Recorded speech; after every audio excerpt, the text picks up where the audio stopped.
Welcome to A1 TV Telugu news. నేను భువన. Details చూద్దాం.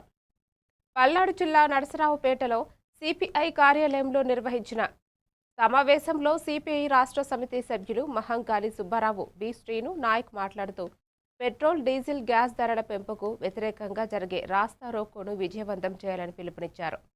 కేంద్ర ప్రభుత్వం పన్నుల పెంపుతో ప్రజలపై భారాలు మోపుతోందని ఆరోపించారు. వామపక్ష పార్టీలు, విద్యార్థి, యువజన సంఘాలు పెద్ద సంఖ్యలో పాల్గొనాలని వారు కోరారు.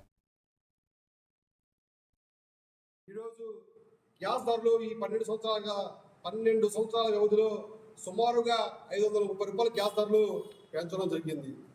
అదేవిధంగా పెట్రోల్, డీజిల్ ధరలు కూడా విపరీతంగా పెంచినటువంటి పరిస్థితి ఉంది.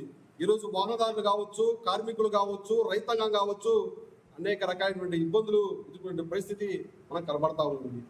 దీని మీద రాష్ట్ర వ్యాప్తంగా 9 వామపక్ష పార్టీలు ఏకమై నరేంద్ర మోడీ చేస్తున్నటువంటి విధి విధానాలపైన పోరాటాలు చేయడానికి సంసిద్ధం అవడం కోసం రేపు పొద్దున భారీ ఎత్తున రాస్తా రోకో కార్యక్రమం నరసరావుపేటలో పెట్టడం జరిగింది.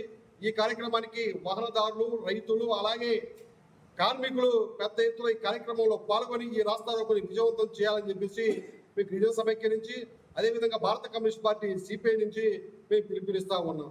అదేవిధంగా ఇక్కడ కూటమిలో ఉన్నటువంటి పవన్ కళ్యాణ్ కానివ్వండి, అదేవిధంగా చంద్రబాబు నాయుడు కానివ్వండి, గ్యాస్ ధరలు పెరుగుతున్నా, పెట్రోల్ ధరలు పెరుగుతున్నా వారికి దాసోహంగా ఉంటారని తప్పితే ఎందుకు నువ్వు గ్యాస్ ధరలు పెంచావు మోడీ గారు, ఎందుకు నువ్వు డీజిల్ గ్యాస్ ధరలు పెంచుతున్నావు, గ్యాస్ ధరలు ఎందుకు పెంచుతున్నావు అని అడగకుండా దాసోహంగా పనిచేస్తూ ఉన్నారు. ఖచ్చితంగా రానున్నటువంటి ఎన్నికల్లో కూటమి పాలన కూడా చెల్లు చిటికి చిరిగే రోజులు దగ్గరలో ఉన్నాయని చెప్పేసి రాష్ట్ర ప్రభుత్వానికి, కేంద్ర ప్రభుత్వానికి